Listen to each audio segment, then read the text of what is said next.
Indigne-se.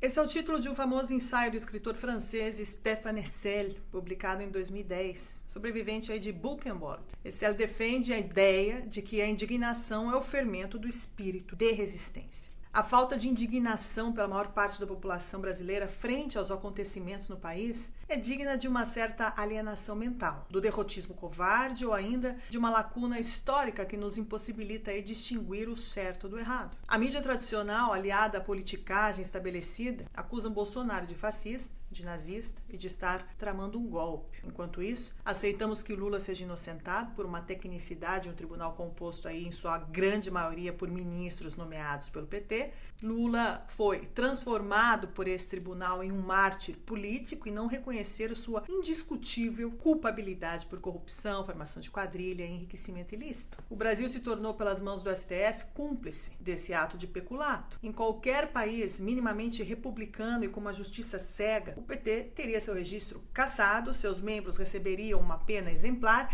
e seriam impossibilitados de concorrer a qualquer cargo público. Até Obama se indignou. Escrúpulos de chefão do crime, corrupção bilionária.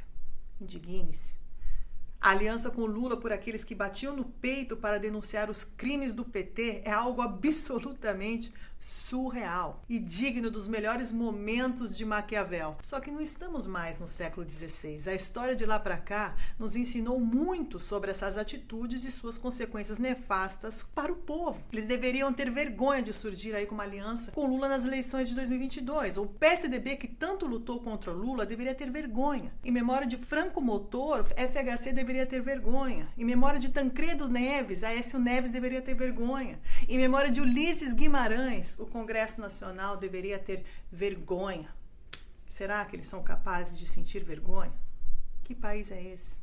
Estamos deixando aí um péssimo legado aos nossos filhos e netos, aceitando que os criminosos delatados com fortes provas, inúmeros empresários e membros do PT, seja livrado aí pelo STF. Como podemos dormir aceitando que todas as provas do crime foram simplesmente jogadas para baixo do tapete, na frente dos nossos olhos?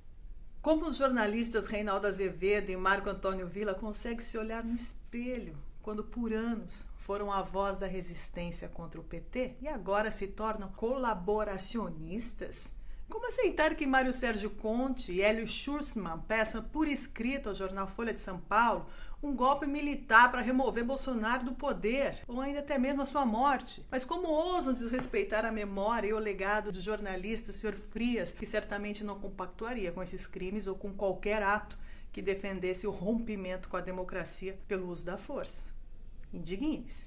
Vivemos um período perigoso, aceitamos um pacto com Fausto em nome de um tal de bem maior. A história nos ensina que tudo que começou em nome de um bem maior se transformou numa catástrofe autoritária que somente beneficiou aí um punhado de privilegiados e prejudicou a sua grande maioria. Cada vez que políticos disseram que o fim era justificado pelos meios, o resultado foi a evaporação da liberdade e milhões de mortos. Indigne-se. A liberdade de expressão deveria proteger o livre pensar. Entretanto, o STF julgou que pensamentos que defendem crimes precisam ser punidos no rigor da lei. Pois bem, enquanto assistimos sem nenhuma indignação à prisão de jornalistas e deputados por crime de opinião. Nenhum desses jornalistas da Folha de São Paulo foram incomodados por opiniões claramente antidemocráticas e até criminosas. Como pode isso acontecer? Por que não há indignação? Será que já estamos totalmente adestrados aí, escravizados e alienados? Não temos mais o poder de nos indignar e de lutar pela nossa liberdade, pela nossa democracia? Indigne-se. Quando o PT estava no poder, nenhum jornalista pediu a morte do presidente ou um golpe militar para removê-lo do poder, apesar dos escândalos de corrupção e dos crimes. Por que aceitamos isso contra Bolsonaro, eleito democraticamente por 57 milhões de brasileiros? Claro que podemos discordar de Bolsonaro ou de Lula, mas o debate público, democrático, republicano e dentro da lei tem que ser defendido por todos nós. Qualquer coisa contrária deveria ser punida pelo rigor da lei e pelo STF. Mas o que vemos há um ano é exatamente o contrário disso tudo. A democracia está claramente ameaçada e parece que estamos aí num regime autoritário que interpreta em função de interesse a lei para a proteção de um grupo político contra o outro. Ou seja, a justiça não é mais cega, indigne-se. Os grandes democratas deste país se curvaram ao crime e ao Lula, recusando o debate político para tentar vencer Bolsonaro nas urnas ou na força. Ter livrado um criminoso não faz de Lula um inocente. Se juntar a um criminoso e pedir um golpe militar para vencer Bolsonaro não representa o espírito democrático. Estamos flertando com o autoritarismo e pedindo uma ditadura em nome de um bem maior. Assim começaram as piores e mais violentas ditaduras. Indigne-se. Uma pessoa pode causar mal aos outros não apenas por suas ações, mas por sua inação. E em qualquer caso, ela é justamente responsável pelo dano. Em 1947, Winston Churchill disse: a democracia é a pior forma de governo, à exceção de todas as demais formas que têm sido experimentadas ao longo da história. Precisamos vencer as diferenças pelo diálogo, pela democracia e com o espírito republicano.